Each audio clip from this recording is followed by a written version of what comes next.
Abram sits at his kitchen table as his son Trevor towers over him, demanding he sign papers to transfer ownership of his home of 40 years. Trevor's face is contorted with rage, his knuckles white as he jams a pen into Abram's hand. What Trevor doesn't realize is that Abram has spent weeks documenting everything, gathering evidence of the forged documents and threatening text messages. The Adult Protective Services worker is about to arrive, and the file containing copies of Trevor's criminal actions sits hidden in Abram's cardigan pocket, waiting for the perfect moment. The house at 340 Oak Lane has been my sanctuary for over 4 decades. I purchased it with my beloved Martha back in '84, when teaching physics at Springfield High still paid enough for a decent mortgage. We raised our 2 children here, Samantha and Trevor, within these sturdy colonial walls. Now at 68, with Martha gone 3 years this past April, the house remains filled with memories I cherish every day.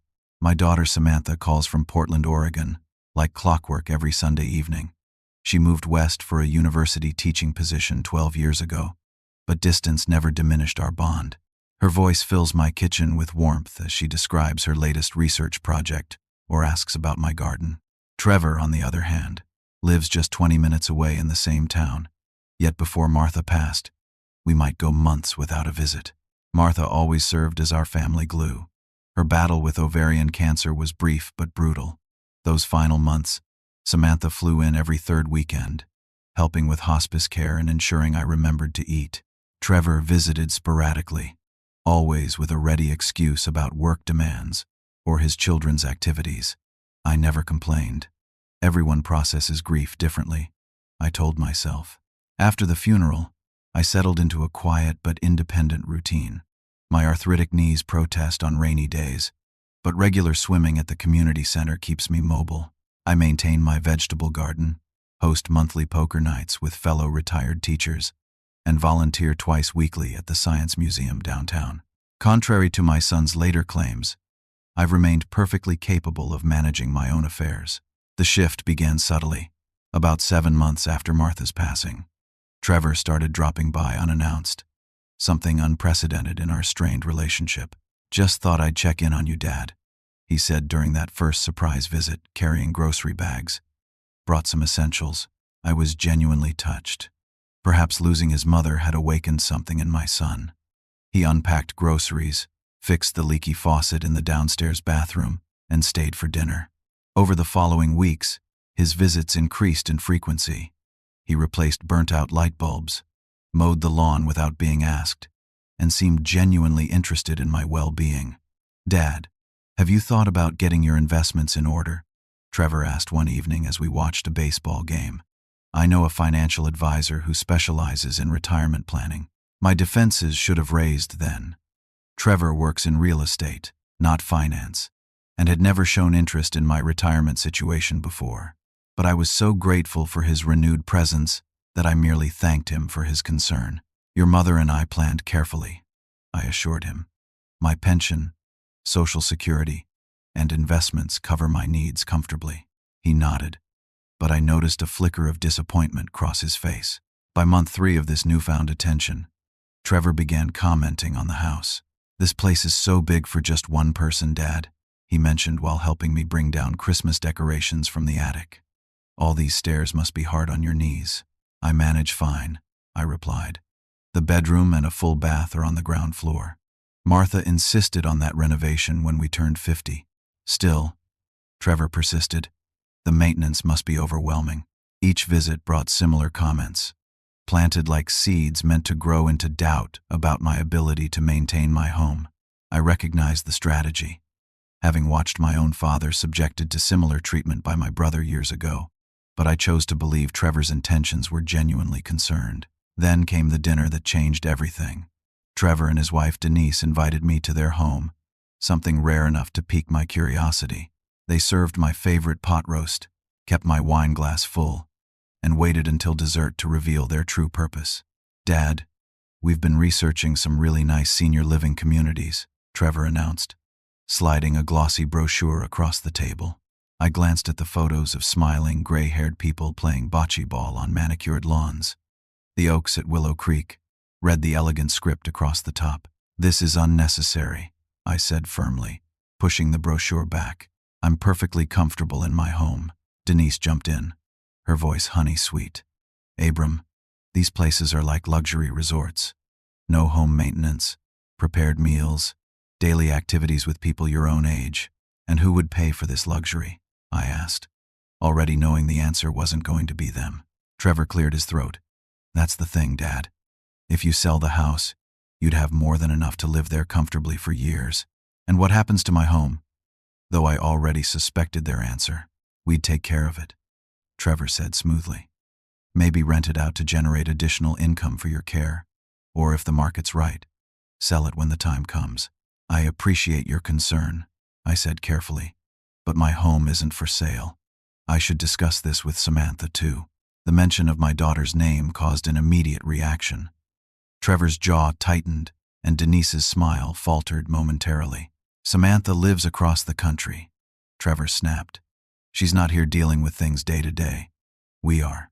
I nodded noncommittally and asked for the brochure again, pretending interest to diffuse the sudden tension. As the conversation shifted to their son's baseball team, Trevor set his phone on the table. When he excused himself to use the restroom, the device buzzed with an incoming text. The screen illuminated, and I couldn't help but see the preview. From Denise. "How's it going? Is he taking the bait?" As Trevor returned, he accidentally knocked the phone to the floor. When he retrieved it, I glimpsed his response to his wife, who was sitting right across from me with a plastic smile. "Dad's almost ready to sign. We'll have the house by summer." My blood ran cold, but decades of teaching rowdy teenagers had perfected my poker face. I sipped my coffee calmly while inside. My heart splintered at the confirmation of my worst suspicions. My son wasn't concerned about my welfare. He wanted my house. The drive home from Trevor and Denise's house that night was the longest 20 minutes of my life. Rain pelted my windshield as furiously as thoughts bombarded my mind. Had I misunderstood? Was I jumping to conclusions based on a snippet of text seen in poor lighting? But deep down, I knew exactly what I had seen. Over the next 2 weeks, Trevor ramped up his campaign. He arrived one Sunday afternoon with a leather portfolio tucked under his arm.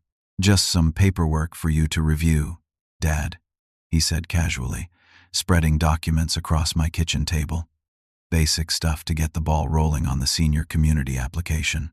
I scanned the papers while keeping my expression neutral. Buried among innocuous medical forms was a power of attorney document and what appeared to be preliminary property transfer paperwork. "Mind if I hold on to these to read more carefully?" I asked. Trevor hesitated. "Actually, I need to submit some of these right away. How about I leave them today, come back tomorrow, and we can go through anything you have questions about?" When he left, I immediately photographed every document with my phone, a skill Samantha had taught me during her last visit. The next day, Trevor collected the papers, claiming he needed to make some corrections. I noted he didn't leave me copies. That night, I called Samantha. My hand trembled as I dialed. "Sweetheart, I need your help," I began once she answered. My voice broke as I explained what was happening. The hurt was so profound I could barely articulate it. My own son, Martha's boy, was trying to swindle me out of my home. "I'm booking a flight right now," Samantha said, her voice tight with anger. "Don't sign anything. Don't tell Trevor I'm coming." 3 days later, I embraced my daughter at the airport. In her determined eyes, I saw Martha's strength. "We're going to fix this, Dad," she promised. Back at the house, we spread the photographed documents across the dining table. Samantha pointed out clauses buried in legal jargon that would effectively transfer ownership of the house to Trevor, while moving me into a facility that was far less luxurious than the brochures suggested. "This is elder abuse, plain and simple," she declared, pacing the room. "We need to understand why he's doing this now. What's the urgency?" Together, we began investigating. Samantha's university colleague, a computer science professor, helped us legally access public records. What we discovered shocked us both. Trevor was underwater on his mortgage by nearly $100,000. His real estate business was struggling in the recent economic downturn. Most alarming were the liens against his property filed by someone named Vincent Calabrese, a name associated with illegal gambling operations. He's in debt to loan sharks, Samantha whispered, her face pale. Oh, Dad. While this explained Trevor's desperation, it didn't excuse it. Our investigation deepened. I called my doctor and scheduled an immediate cognitive assessment, which I passed with flying colors.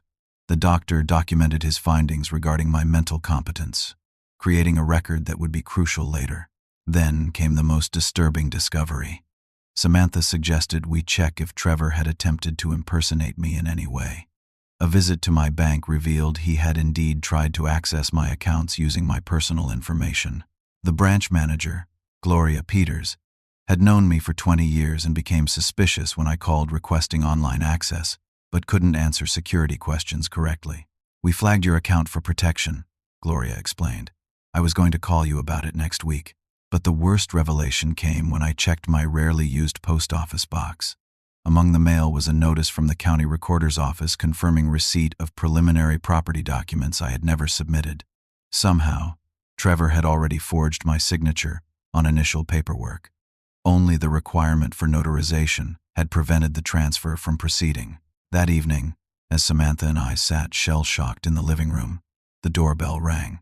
It was my neighbor, Frank Wilson, looking concerned. Haven't seen you out and about lately, Abram, he said. Wanted to make sure everything's okay. Trevor mentioned you've been having some health problems. I invited Frank in for coffee, and he revealed that Trevor had told several neighbors I was experiencing early cognitive decline and asked them to report back if they saw me behaving strangely. Furthermore, Trevor had instructed them not to bother me with neighborhood matters, as visitors were supposedly upsetting my fragile mental state. Never believed it for a second, Frank assured me. You're sharper than folks half your age. After Frank left, Samantha found me standing in Martha's garden, tears streaming down my face.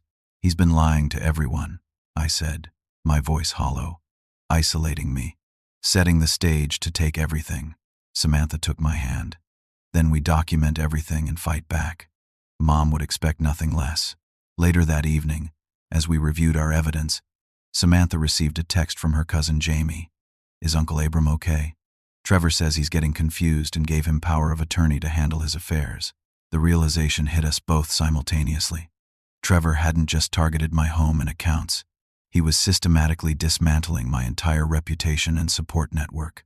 The calculated nature of his betrayal left me breathless with pain. But the most damning evidence appeared the following morning. While searching through old mail Trevor had helpfully sorted for me, we discovered he had been redirecting specific financial statements to his own address.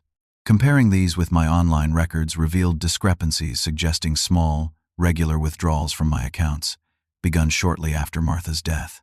How could I have been so blind? I whispered, staring at the evidence of my son's systematic betrayal. Because you're his father, Samantha replied softly. You wanted to believe the best of him, just like Mom always did. We need professional help, Samantha insisted the next morning. She had spent half the night researching options while I tossed restlessly in bed, dreams filled with Martha's disappointed face. By 9 a.m., we were seated in the office of Warren Hayward, an attorney specializing in elder law. His silver hair and kind eyes reminded me of my old principal at Springfield High. The walls of his office displayed both law degrees and photos of him fly fishing in mountain streams. Unfortunately, what you're describing is increasingly common, Warren said after reviewing our evidence. Family financial exploitation represents over 60% of elder abuse cases I see. What can we do? I asked, feeling the weight of every one of my 68 years. Document everything, secure your finances, and frankly, consider pressing charges, Warren replied. Mr. Anderson, this isn't a misunderstanding. These are calculated actions that violate both civil and criminal law. The thought of my son facing criminal charges created a physical ache in my chest. Are there other options? Warren leaned forward. We can pursue a restraining order, revoke any legitimate powers previously granted, and issue cease and desist notices. But given the evidence of forgery and the attempted property transfer, law enforcement should be involved. We spent 2 hours outlining a comprehensive strategy. Warren helped me draft new legal documents protecting my assets and explicitly excluding Trevor from any decision-making authority. He recommended changing all passwords, securing important papers in a safety deposit box, and most critically, installing security cameras in my home. Is that really necessary? I asked. Based on my experience with similar cases, yes, Warren said gravely. When confronted, financial abusers often escalate to taking items of value from the home, claiming they were gifts. By afternoon, a discreet security company had installed cameras in common areas of my house, with all footage backed up to secure cloud storage only Samantha and I could access. The technician showed me how to monitor everything from my tablet, a birthday gift from Samantha I had barely used until now. That evening, as predicted, Trevor called. "Dad, I've scheduled a meeting with a financial advisor for next Tuesday," he announced without preamble. "Denise and I will pick you up at 10. "Actually, son, I'm not feeling up to meetings right now," I replied, following Warren's script. "Maybe in a few weeks." The line went silent for a moment. "Dad, this is important. These opportunities don't wait." "I understand, but my decision is final for now." Trevor's voice hardened slightly. "Is Samantha filling your head with doubts? Because she has her own agenda, you know." "No one's filling my head with anything," I said firmly. "I'll call you when I'm ready to discuss this further." After hanging up, I watched through the security app as Trevor's car pulled into my driveway just 30 minutes later. Samantha and I had agreed she would stay out of sight during his visits, monitoring the security footage from my bedroom. Trevor entered using the key I had given him for emergencies. His usual facade of cheerful concern was missing as he stalked through the entryway. "Dad," he called out, voice echoing through the house. I emerged from the kitchen, feigning surprise. "Trevor? Didn't expect you tonight. Just thought I'd check on you after our call." "You sounded confused." He emphasized the last word slightly. Over the next hour, Trevor alternated between concern and subtle manipulation. He suggested my reluctance about the financial meeting indicated cognitive issues. He reminded me how Samantha had abandoned me by moving across the country. He pointed out maintenance problems around the house I had supposedly overlooked. As he prepared to leave, Trevor made his most audacious move yet. "By the way, I'm bringing Denise for dinner tomorrow night. She's worried about you too." The dinner the following evening proved even more revealing. Denise arrived carrying a casserole dish, her smile as artificial as the flowers adorning their dining table at home. "We brought your favorite, Dad," Trevor announced, though the tuna noodle casserole had always been his preference, not mine. Throughout the meal, they tag-teamed their approach. Trevor emphasized how difficult home maintenance was becoming, while Denise described the senior community in increasingly glowing terms. "They even have a theater room for movie nights," she gushed, "and weekly trips to downtown." "Sounds expensive," I commented mildly. "That's why selling this place makes so much sense." Trevor jumped in. "The market's hot right now. We could list it for at least $350,000. "And what would you do with the proceeds?" I asked innocently. Trevor faltered momentarily. "Well, the senior community fees would be covered, and we'd invest the rest for your future needs."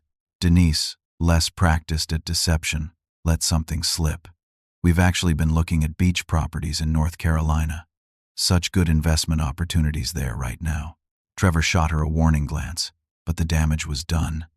They planned to use my home to fund their beach house dreams while relegating me to an institution. After they left, Samantha emerged from her hiding place upstairs, her face flushed with anger. "Did you hear that beach house comment? Unbelievable." The next day brought another discovery. While organizing my home office, I found several family heirlooms missing. Martha's antique silver jewelry box, my grandfather's pocket watch, and a small Tiffany lamp that had been in my family for generations. Security footage revealed Trevor carefully removing these items during previous visits, wrapping them in his jacket before leaving. A quick search online found my grandfather's distinctive watch listed at a pawn shop 20 miles away. The final shock came when Frank visited again, bringing an unexpected warning. "Thought you should know. Trevor's telling folks he's listing your house," Frank said uncomfortably. "He showed Barbara Collins from down the street some papers he claimed you'd signed. Said you were moving to assisted living next month." That evening, I received a call from my brother William in Arizona. "Abram, is everything okay?" he asked, concern evident in his voice. "Trevor called saying you're having memory issues and signed over your house. Doesn't sound like you at all." "It's not true, Will," I said, relief flooding through me at my brother's skepticism. "In fact, I need your help." I explained the situation, and William immediately booked a flight. "I'll be there Thursday. Don't worry, big brother. We'll handle this together." The next day, I visited my bank again. The manager confirmed my worst fears. Trevor had attempted to access my accounts using what appeared to be a power of attorney document. The signature looked similar to mine, but Gloria had known me long enough to spot discrepancies. "I refused the transaction and made copies of everything," she assured me. Something felt wrong about the whole situation. When I showed Warren Hayward the evidence of the missing heirlooms and the forged bank documents, his expression darkened. "This has escalated beyond financial exploitation," he said. "We need to contact Adult Protective Services and the police immediately." As painful as it was, I knew he was right. That afternoon, I filed formal reports, my hand trembling as I signed the complaints against my own son. Later, reviewing security footage, we spotted something even more alarming. Trevor had been systematically photographing my important documents, including my social security card, insurance policies, and even my passport. "He's building a complete identity theft package," Samantha observed grimly. With each new discovery, the son I thought I knew disappeared further, replaced by a stranger willing to destroy his father's life for financial gain. Adult Protective Services assigned Judith Blackwell to my case. A former social worker with 20 years of experience, Judith arrived at my home 2 days after I filed the report. Her no-nonsense demeanor reminded me of Martha during her years as head nurse at Springfield Memorial. "Mr. Anderson, I want to be clear about what happens next," she explained, setting up her laptop on my dining room table. "My job is to investigate the allegations, document evidence, and determine appropriate interventions." For 3 hours, Judith recorded my statement, reviewed our evidence, and outlined potential legal remedies. Her professional detachment helped me maintain composure while describing Trevor's betrayal. "Unfortunately, these situations often escalate when the perpetrator realizes their plan is failing," Judith warned. "Have you noticed any attempts to isolate you or restrict your communication?" Her question proved prophetic. That very evening, Trevor arrived unannounced with a small gift bag. "Brought you something, Dad," he announced, pulling out the latest smartphone model. "Your old phone is practically ancient. Let me transfer everything over for you." Before I could object, he had taken my current phone, claiming he needed to extract contacts and photos. When I expressed concern, he became defensive. "Why are you so suspicious lately?" "I'm just trying to help," he snapped. "If you don't want a new phone, fine. I'll return this one tomorrow." He left with both phones, effectively cutting off my mobile communication. The landline mysteriously stopped working the following morning. When I called the phone company from Frank's house, they reported someone claiming to be me had requested temporary service suspension during supposed home renovations. William arrived that Thursday, as promised, his presence a profound relief. At 72, my younger brother remained physically imposing, his voice retaining the authoritative boom from his years as a high school football coach. "This stops now," William declared after reviewing our evidence. "That boy needs consequences." Trevor's reaction to his uncle's unexpected arrival was revealing. He showed up, unannounced that evening, clearly flustered to find William seated in my living room. "Uncle Will, what brings you to town?" Trevor stammered. "Concern for my brother," William replied evenly. "Heard some troubling stories." Trevor visibly paled before recovering his composure. "Dad's been confused lately. I've been trying to get him proper care, but Samantha's interfering from across the country." "Interesting," William replied. "He seems perfectly lucid to me." After Trevor left, William shook his head in disgust. "He's already laying groundwork with extended family. Got a call from cousin Gerald asking if your dementia was as bad as Trevor described." The discovery of Trevor's broader deception campaign deepened my sense of betrayal. He had been systematically contacting relatives, old colleagues, and neighbors, planting seeds of doubt about my mental capacity. "This isn't just about the house anymore," I realized aloud. "He's trying to take control of everything." The next revelation came from an unexpected source. Patrick Davis, a former student who now worked as a real estate agent, called me directly at Frank's house. "Mr. Anderson, I'm uncomfortable with something that happened yesterday," Patrick explained. "Your son Trevor brought me property documents for your house, claiming you had authorized him to list it. When I asked to speak with you directly, he said you were in the early stages of dementia and he had power of attorney. It didn't sit right with me." Patrick's ethical stand provided additional documentation for our case. Judith from APS added his statement to her growing file. Meanwhile, Trevor accelerated his timeline. Security footage showed him entering my home while I was grocery shopping with William, taking folders from my home office and photographing documents in my desk drawers. More disturbingly, he was now bringing unknown individuals to tour the property when he thought I was out. "He's showing the house to potential buyers already," Samantha fumed, reviewing the footage. The pieces fell further into place when Warren's paralegal discovered Trevor was facing foreclosure on his own home. County records showed he was 6 months behind on payments, with a foreclosure sale scheduled in just 45 days. "His plan must be to secure your property before losing his own," Warren theorized during our next meeting. The timeline matches his increasing urgency. The bank manager called 2 days later with another alarming development. Trevor had attempted to transfer funds from my retirement accounts using what appeared to be a power of attorney document. The signature resembled mine, but inconsistencies prompted the bank to deny the transaction and alert me. "He presented paperwork claiming to be your designated financial agent," Gloria explained. "But the notary stamp looked suspicious, so I stalled him and made copies of everything." The evidence of forgery was unmistakable. The document bore a notary stamp from someone named Thomas Kilpatrick, who, upon investigation, turned out to be Trevor's poker buddy, with no actual notary credentials. Each new betrayal cut deeper than the last. Martha and I had raised Trevor with the same values as Samantha. We had attended every baseball game, helped with homework, and supported his dreams. Where had we gone so wrong? What desperate circumstances had turned our son into someone capable of destroying his father's life for financial gain? The protective network around me continued to expand. Frank organized neighbors to watch my house when I was out. William postponed his return to Arizona indefinitely. Judith from APS coordinated with local police, who increased patrols past my property. As evidence mounted, Judith's recommendation became unavoidable. "Pursue criminal charges against Trevor. The documentation is overwhelming," she explained gently. "Multiple attempts at forgery, identity theft, attempted financial exploitation, and elder abuse through isolation tactics. These are serious crimes, Mr. Anderson. The decision to formally press charges against my own son was the hardest of my life. For 3 days, I agonized over the choice, sleeping poorly and picking at my food. Martha would have been heartbroken to see our family fractured this way. Yet I kept returning to one thought.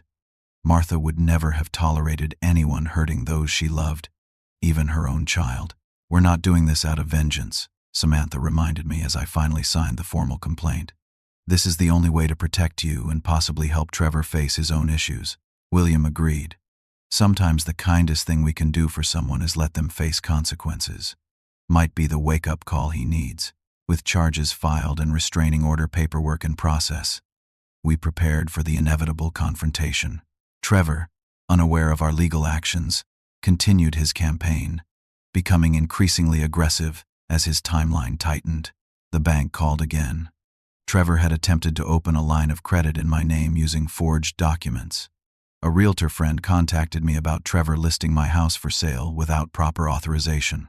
Each failed attempt seemed to increase his desperation. Then came the most brazen move yet. Trevor brought 2 friends to my house, introducing them as financial advisors, though their manner suggested more enforcer than professional. "Dad, these gentlemen need you to sign some time-sensitive documents," Trevor insisted, his voice strained. "It's really important we complete this today." The implicit threat in the situation was clear. When I politely declined and asked them to leave, one of the men stepped closer. "You should listen to your son, old man," he said quietly. "Be a shame if anything happened to this nice house." Only William's timely arrival prevented the situation from escalating further. His imposing presence and calm suggestion that he'd call the police to join their financial discussion sent Trevor and his associates retreating. That night, Reviewing security footage, we watched Trevor pacing on my front porch, repeatedly checking his phone. In one frame, his screen was visible enough to read a text. "Vincent wants payment by Friday, or the deal's off. Get it done." "He's acting out of desperation," Warren observed when I showed him the footage. "That makes him unpredictable and dangerous." Judith concurred, accelerating our protection plan. "We need to coordinate with police for the final confrontation. Given what we're seeing, this could become volatile." With evidence compiled, legal documents prepared, and support systems in place, we waited for Trevor's next move, knowing the endgame was approaching faster than any of us had anticipated. "We're ready to move forward with charges," Detective Laura Simmons explained during our meeting at the police station. With 20 years on the force, the detective specialized in elder abuse cases. "The evidence is substantial. We'll need you to make a formal statement about your son's activities." My hand trembled slightly as I signed the necessary documents. This was really happening. I was pressing criminal charges against my own child, Martha's son. Despite the overwhelming evidence, part of me still struggled with the finality of this action. "Is there any other way?" I asked Warren Hayward, who sat beside me at the station. "Any solution that doesn't involve criminal prosecution?" Warren placed a steadying hand on my shoulder. "Abram, I understand this is extraordinarily painful, but consider the systematic nature of these actions. The forgeries, the lies, the attempts to isolate you. These weren't mistakes or misunderstandings. They were calculated efforts to defraud you of everything." I nodded, knowing he was right. Still, memories flooded my mind. Trevor learning to ride a bike in our driveway, his gap-toothed grin when he caught his first fish at Lake Springfield, his face shining with pride at his high school graduation. Where was that boy in the man who now schemed to steal my home? "What happens next?" I asked Detective Simmons. "We'll execute the restraining order and prepare for arrest if necessary," she explained. "But first, we need to document any final attempts he makes to secure your property. That means allowing one last interaction under controlled circumstances." The plan was simple but emotionally excruciating. We would allow Trevor to believe I was finally willing to sign the property transfer documents. The meeting would take place at my house, with police, APS, and Warren present but initially hidden from Trevor's view. Every word would be recorded, providing final evidence of his intentions. "It's risky," Samantha argued that evening. "He's getting desperate. What if he becomes violent?" "The police will be monitoring everything," William assured her, "and I'll be right in the next room." Preparing for this final confrontation required meticulous attention to detail.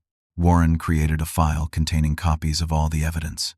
The forged signatures, bank records showing attempted transfers, security footage of Trevor removing valuables, and statements from neighbors and financial institutions.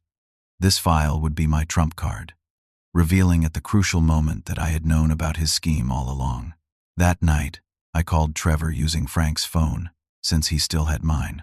"I've been thinking about everything," I told him, following our script. "Maybe you're right about the house being too much for me. I'm ready to sign the papers you mentioned." The relief in Trevor's voice was palpable. "That's great, Dad. I knew you'd see reason eventually. I can bring everything tomorrow." "Let's do it here at the house," I insisted as planned. "I'd be more comfortable." Trevor agreed immediately, eager to secure his victory. After hanging up, I sat in Martha's garden, watching the sunset paint our maple tree gold. "Am I doing the right thing?" I whispered to my absent wife. The evening breeze rustled the leaves, providing no answer but a moment of peace amid the storm. The following morning, Judith arrived early to prepare. "Remember, Mr. Anderson, let him reveal his intentions fully before we intervene," she advised. "The more he says, the stronger our case." Detective Simmons positioned herself and another officer in my study, while William and Samantha waited upstairs. Warren would remain in the kitchen, out of sight until needed. As final preparation, I placed the comprehensive evidence file in my cardigan pocket. Its weight against my chest felt like armor. The doorbell rang precisely at 10. Taking a deep breath, I opened the door to find Trevor and Denise on my porch, both dressed formally as if for a business meeting. Between them stood a nervous-looking young man clutching a notary stamp. "Dad, this is Thomas," Trevor introduced him. He's here to make everything official. The same Thomas Kilpatrick, whose false notary stamp had appeared on previous forged documents. His presence confirmed this was no legitimate transaction. I led them to the dining room table, where Trevor immediately spread out documents, talking rapidly about the excellent care facility he'd selected and how the house sale would secure my future. The market's hot right now, Denise added, glancing repeatedly toward the windows. We already have interested buyers. I noted she didn't mention their beach house plans. Trevor pushed the final document toward me, a full property transfer that would leave me with nothing. Just sign here, Dad. We've handled all the details. Can I read it first? I asked mildly. Trevor's smile tightened. It's standard language. Nothing to worry about. Actually, we're on a tight schedule with Thomas here, so if we could expedite things. What's the rush, son? I asked, deliberately stalling as planned. Denise fidgeted nervously. Trevor has another appointment across town. Professional courtesy, you know. I see, I said, slowly reaching for the papers. And this transfers the house to both of you? It establishes a trust, Trevor said smoothly. For your benefit, of course. And when do I move to this facility? We've secured a spot for next week, Trevor replied, checking his watch. They're holding it for you, but we need to confirm today. I pretended to read the document, turning pages slowly while observing Trevor's increasing agitation. His foot tapped rapidly against the floor, and a fine sheen of sweat appeared on his forehead. Something wrong, son? I asked. Nothing. Just a busy day ahead, he replied tersely. Dad, we've discussed all this already. It's the right move for everyone. Everyone, I echoed. Or just you and Denise? Trevor's expression hardened. What's that supposed to mean? I'm just trying to understand the urgency, I said calmly. Why the rush to move me out and sell my home? Denise interjected nervously. It's for your own good, Abram. This house is too much for you. Funny. I manage just fine, I replied. My doctor seems to think I'm in excellent health for my age, both physically and mentally. Trevor's eyes narrowed slightly at this reference to medical assessment. Doctors don't see the day-to-day struggles, Dad. We do. Now please, let's just get this done. I set the document down. I'd like Samantha's opinion first. Let me call her. No. Trevor snapped, then immediately modulated his tone. I mean, there's no need to bother her with these details.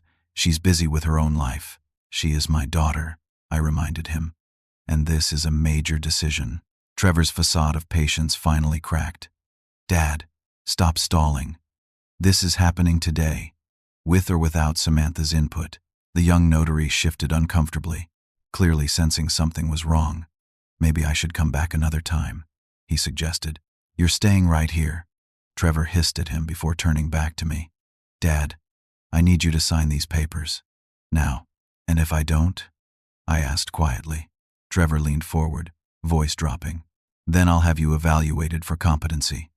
I've already spoken to several doctors about your confusion and memory issues. One signature from the right physician, and you lose all say in these matters anyway. Denise looked shocked at her husband's bluntness. Trevor, maybe we should— Shut up, Denise, he snapped. We're out of time. Out of time for what exactly? I pressed, following our strategy of drawing out his true motives. Trevor slammed his fist on the table, causing the young notary to jump. Sign the papers, old man. Do you think I've been playing nursemaid to you for months out of the goodness of my heart? This house is my inheritance. Mom would have wanted me to have it. Martha would never have wanted you to lie and manipulate your way into ownership, I said firmly. You don't know what she would have wanted, Trevor snarled. She's not here, is she? But I am. The son who stayed local while precious Samantha ran off to her perfect academic life. He snatched a pen from his pocket and thrust it at me. Dad, sign it. Now. His knuckles were white with tension as he jammed the pen into my hand. I looked at my son's face, contorted with greed and desperation, and felt a profound sadness. This was the moment of truth we had planned for, yet nothing could have prepared me for the pain of witnessing his complete moral collapse. Behind Trevor, I saw Denise's face drain of color as she stared toward the hallway. Following her gaze, Trevor turned to see Judith Blackwell from Adult Protective Services standing in the doorway, her expression grave. Mr. Trevor Anderson, she said formally. I believe we need to talk. The air in the dining room crackled with tension. Trevor's face cycled through shock, confusion, and fury as Judith Blackwell introduced herself. Adult Protective Services? He repeated, attempting to recover his composure. There must be some mistake. We're just helping my father with some routine paperwork. Is that what you call forging his signature and attempting to transfer his property? Judith asked calmly, stepping fully into the room. Trevor's rehearsed smile returned, though it didn't reach his eyes. I think there's been a misunderstanding. Dad asked for my help organizing his affairs. Right, Dad? All eyes turned to me. This was the moment our entire plan had built toward. My hand drifted to my cardigan pocket, feeling the weight of the evidence file within. No misunderstanding, Trevor, I said quietly. I know exactly what you've been doing. Denise began edging toward the door. I should check on the car. Please stay, Mrs. Anderson, came Detective Simmons' voice as she emerged from my study. We have some questions for both of you. The young notary Thomas practically leaped from his chair. I had no idea anything illegal was happening here, he stammered. Trevor just said his dad needed some routine documents notarized. Detective Simmons nodded. We'll take your statement separately, sir. Trevor's face had lost all color, but his desperation quickly transformed into anger. This is ridiculous. My father is confused and being manipulated by my sister. She's always been jealous of my relationship with Dad. On cue, Samantha descended the stairs with William. Is that why you told the entire family I was trying to steal his money? She asked, her voice steady despite the emotion in her eyes. While you were literally forging his signature on property documents, Trevor's shock at seeing his sister and uncle was momentarily overwhelming.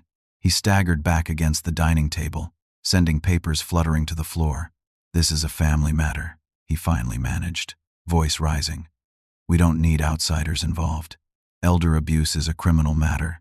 Detective Simmons corrected him, and we have substantial evidence suggesting multiple violations of the law. Trevor's eyes darted around the room like a cornered animal's. What evidence? This is all a misunderstanding. Tell them, Dad. Tell them you asked for my help. I slowly pulled the file from my pocket and placed it on the table. Perhaps you'd like to explain these, son? Trevor lunged for the file, but William stepped between us with surprising agility for his age. Trevor redirected, grabbing the property transfer documents instead. Fine. Keep your stupid house, he shouted, ripping the papers in half. I was only trying to help you. When you fall and break your hip with no one around, don't come crying to me. Like you came crying to me when you gambled away your mortgage payments? I asked quietly. Trevor froze mid-tirade, his face registering genuine shock. How did you? Vincent Calabrese, I said. That's who you owe money to, right? The texts on your phone about needing payment by Friday. The beach house you and Denise planned to buy with the proceeds from selling my home. We know everything, Trevor. You've been spying on me? Trevor sputtered, indignation replacing shock. Protecting myself, I corrected him. After I saw that text on your phone at dinner. Dad's almost ready to sign. We'll have the house by summer. Remember that? Denise gasped, turning to her husband. You said his doctor recommended the facility. You said he agreed to help us financially because we've been taking care of him. Trevor ignored her, focusing his rage on me. You've been pretending all this time? Setting me up? No, son. You set yourself up, I replied sadly. Every forged signature, every lie to neighbors about my mental state, every family heirloom you pawned, the identity theft attempts, redirecting my mail, isolating me by taking my phone. It's all documented, with witnesses and evidence. Mr. Anderson, please step back. Detective Simmons instructed as Trevor's posture became more aggressive. William moved closer to my side, a protective presence. You won't press charges, Trevor said with desperate confidence. You're my father. Family protects family. Family doesn't steal from family, Samantha interjected. Family doesn't lie and manipulate and forge documents to rob their father of his home. You have no say in this, Trevor shouted at her. You left. I'm the one who stayed. I deserve something for that. And that justifies criminal behavior? Warren asked, emerging from the kitchen with a small recording device. Everything you've said has been documented, Mr. Anderson. I suggest you stop talking until you've consulted an attorney. Trevor's gaze fixed on the evidence file still on the table. With surprising speed, he lunged past William and grabbed it, sprinting toward the front door. "Stop him," Detective Simmons called. But Trevor was already outside, racing toward his car where a second file waited in plain view on the passenger seat. As police moved to intercept him, Trevor realized his mistake too late. The file he'd grabbed contained only copies. The originals remained secure with Warren and Detective Simmons. More damning, his attempted theft of evidence was now witnessed by law enforcement. Moments later, Trevor stood handcuffed in my front yard, the neighbors I'd known for decades watching from their porches and windows.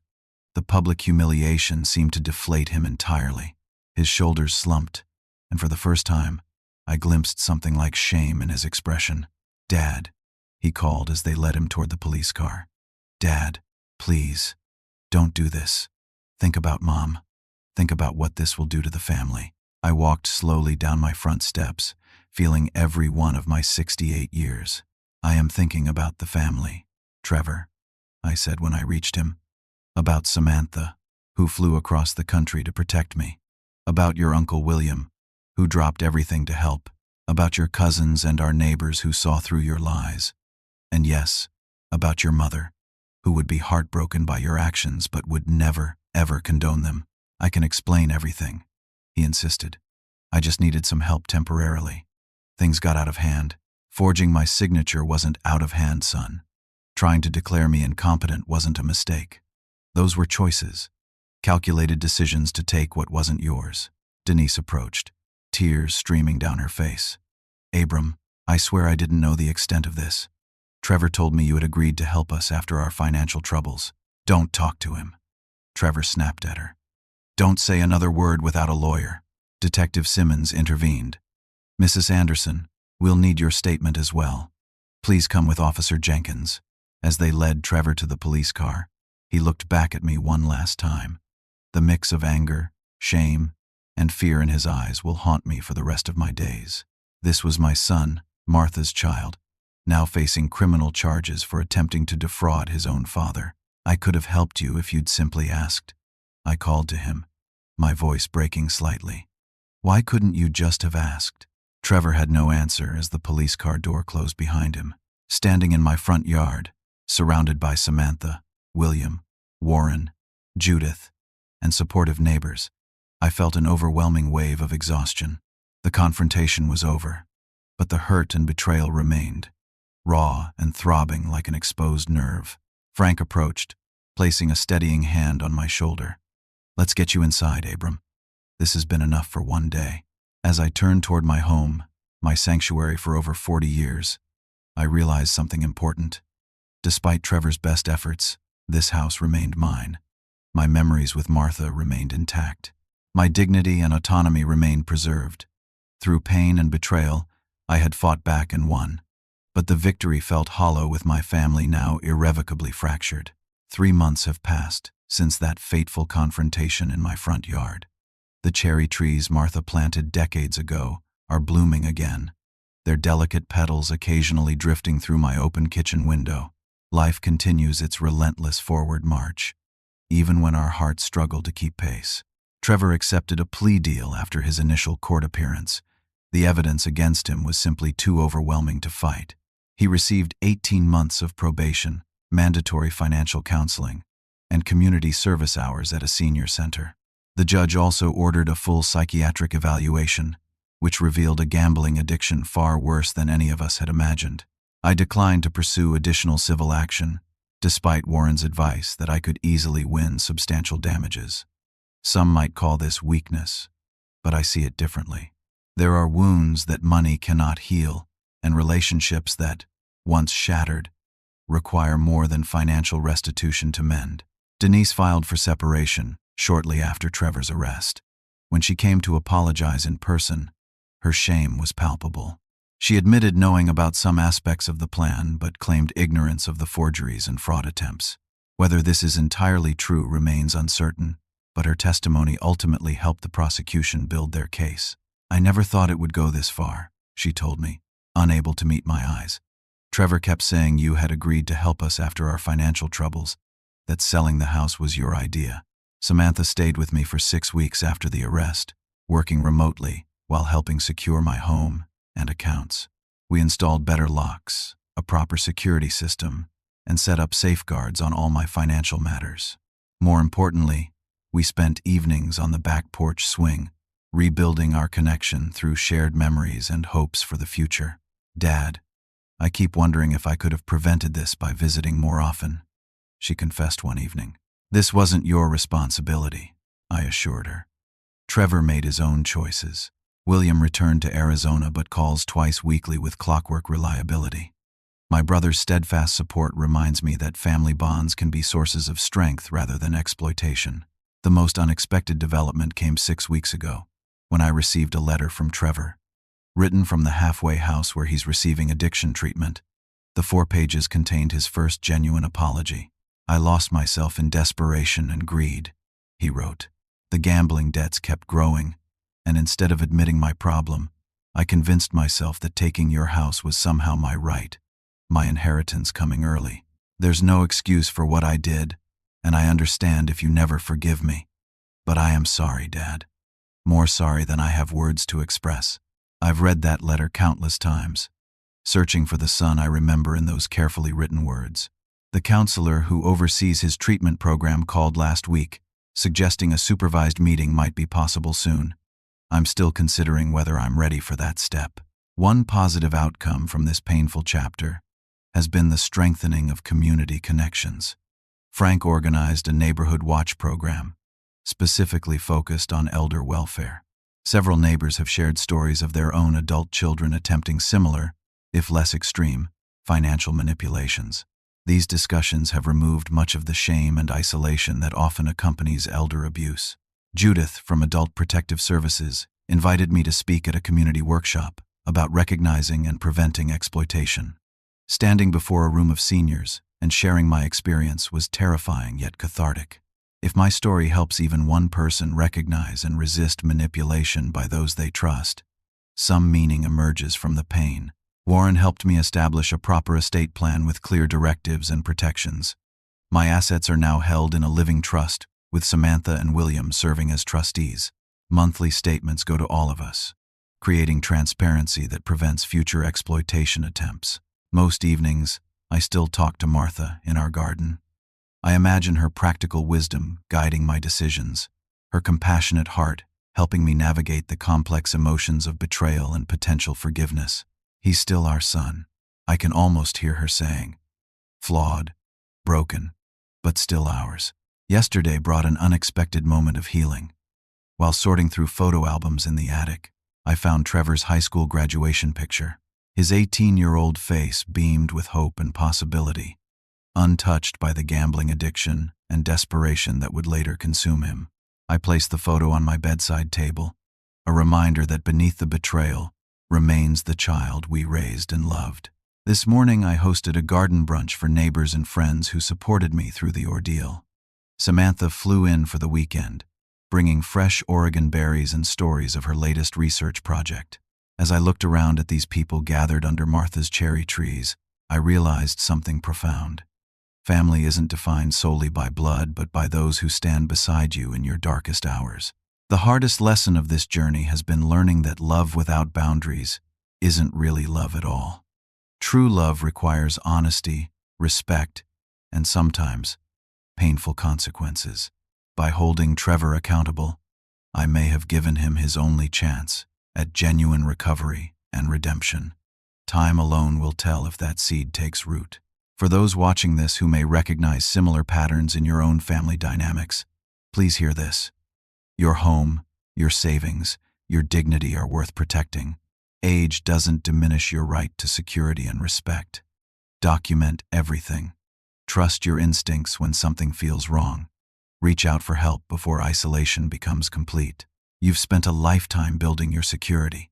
Don't let anyone, even those you love most, dismantle it through manipulation or deceit. Have you ever had to stand up to someone you love? How did you balance compassion with necessary boundaries?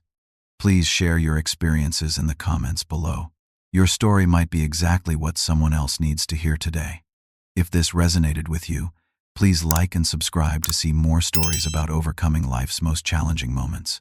And share this with anyone who might need encouragement to protect themselves from exploitation. Thank you for listening to my journey. Remember, it's never too late to reclaim your power and protect what matters most.